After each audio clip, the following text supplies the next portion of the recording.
שלום לכם. השבת בעזרת השם נקרא את פרשיות ויקל פיקודי.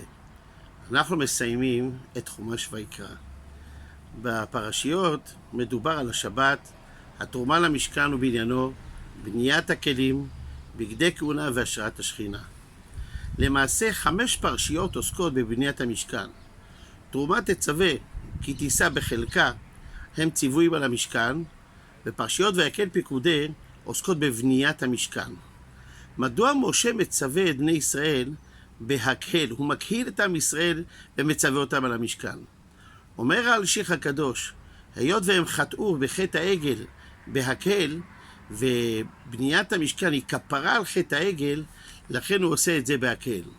הגמרא מסכת ברכות, דף נ"ה אומרת, בצלאל על שם חוכמתו נקרא, בשעה שאמר הקדוש ברוך הוא למשה, לך אמור לבצלאל, עשה לי משכן, ארון וכלים, הלך משה והפך ואמר לו, עשה ארון, כלים ומשכן. אמר לו משה רבנו, מנהגו של עולם אדם בונה בית ואחר כך מכניס לתוכו כלים, ואתה אומר לי ארון וכלים ומשכן?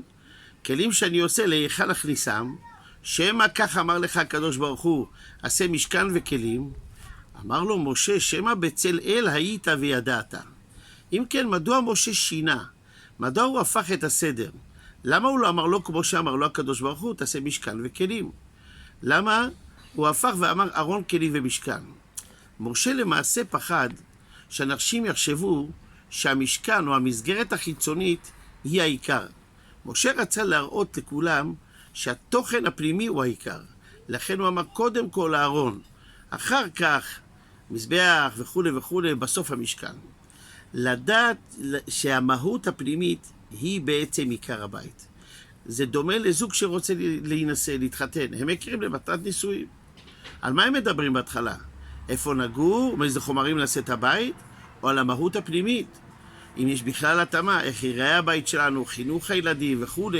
אחרי שהמהות הפנימית מתאימה, אז הם ניגשים לשלבים החיצוניים. איפה נגור, איפה נתחתן וכו' וכו'. קודם כל, המהות הפנימית. אם נחשוב לרגע, אם מלך רוצה לבנות ארמון, הוא יבקש את האומנים הכי טובים כדי לבנות את הארמון. הצורפים, המקצועיים ביותר, עם הרבה ותק בתחום, הנגרים, הבנאים, האורגים, הטובים ביותר. הקדוש ברוך הוא רוצה לבנות משכן. הם הולכים לבני ישראל, בונים משכן, צריכים צורפים, צריכים בנאים, צריכים הורגים. סליחה, שכחת שאנחנו עכשיו יצאנו ממצרים? היינו עבדים במצרים. מאיפה נדע את כל האומנות הזאת? תיתן לנו כמה שנים, נלמד, ואז נדע. אם הם היו אומרים את זה, היינו מבינים אותם, אבל זה לא מה שקרה. הם מיד התנדבו, איש אשר ידבנו ליבו. קפצו כולם, אנחנו רוצים, אני טוב בצורפות, אני טוב בנגרות, אני הורג וכן הלאה. מאיפה לכם? מתברר שכשאדם מאוד רוצה, אולי הכישרון הטמון בו מתעורר לחיים. הוא מפתיע את עצמו, בגלל שהוא מאוד מאוד רוצה. זה בעצם אולי המסר הכי חזק שאפשר לקחת לחיים שלנו מבניית המשכן. אנחנו אומרים, בלבבי משכן אבנה. אני בונה את המשכן בלב שלי. מה זה אומר? זה אומר כמו במשכן, שאנשים שכל כך רצו, הייתה להם סייעתא דשמיא. הקדוש ברוך הוא ישרה עליהם כוחות מיוחדים שיצליחו. כך בחיים שלנו ממש. כשאתה מאמין באמת ובתמים בצדקת דרכך, כשאתה ממש רוצה, הקדוש ברוך הוא יסייע בידך.